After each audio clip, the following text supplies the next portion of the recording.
Hey everyone, today I'm going to show you one of my favorite knitting hacks, which is knitting over your ends. If you're like me, you hate weaving in ends, and if you can eliminate any of those times, you're going to do it. So this is a really great technique for certain projects. It's not for everything. If you have slippery yarn or if you have something where you're going to, like you're in a pattern, it's not going to work. This only works on knit rows, and you can do it for things that have a like a wrong side that will be seen like a shawl, but where it works best is something like this. So this is my little classic can cozy. I'll link the pattern down below.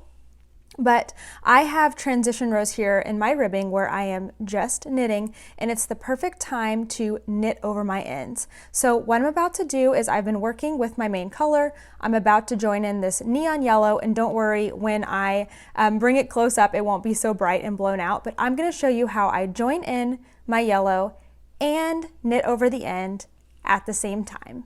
All right, so I'm going to go ahead and join in my yellow yarn. This is a little bonus, but I just like to leave a tail. I loop it over and I knit the first stitch to join.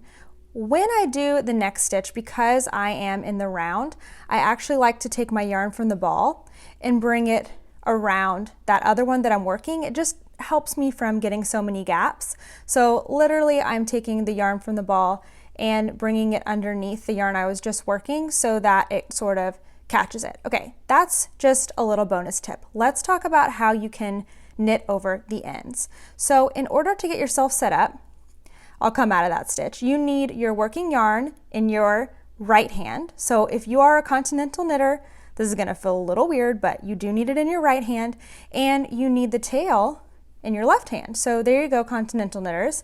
You will have something in your left hand. So just get it however is comfortable for you. So you can see I have the tail in my left, my working yarn is in my right.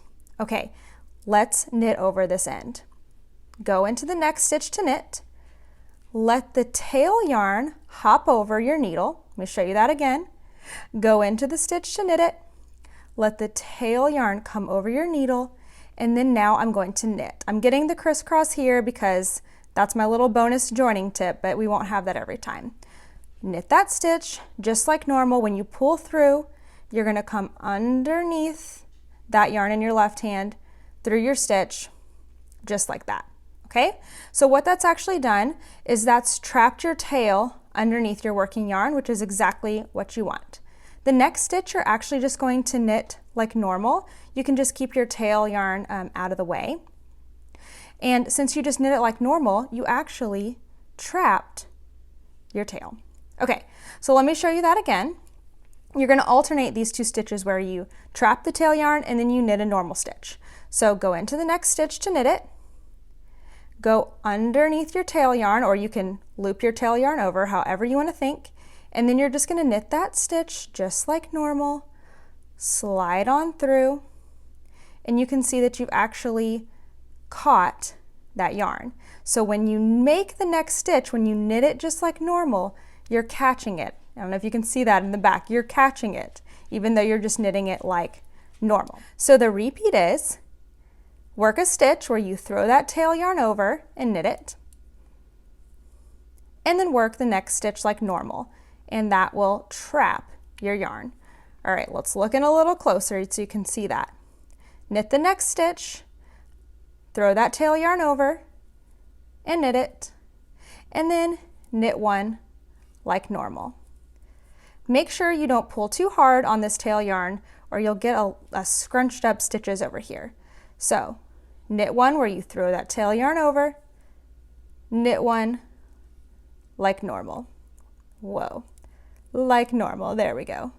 It's a little awkward to get used to, but you just go through alternating where you have the tail yarn thrown over, knit one normal.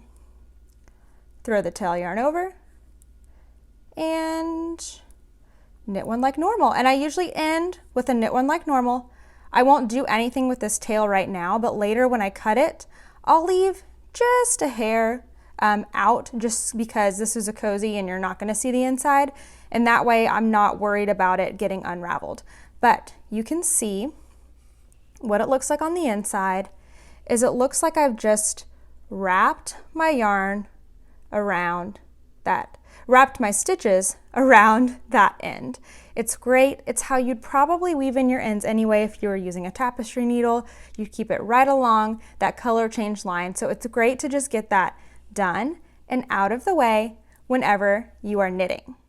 Just a couple more quick notes here if you're going to try this technique on any project.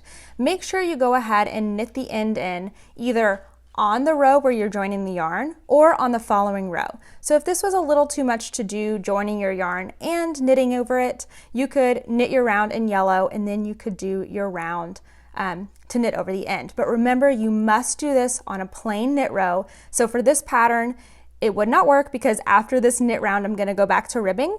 So you do need to knit over it on the knit round. But if you were doing something that is all knits, just make sure you join it in on a knit row and that your tail will always be on the wrong side. All right, I hope you enjoyed that little knitting hack. Let me know if this is a technique that you plan to use or maybe that you already use, and tell me how much you love it. All right, see you guys next time.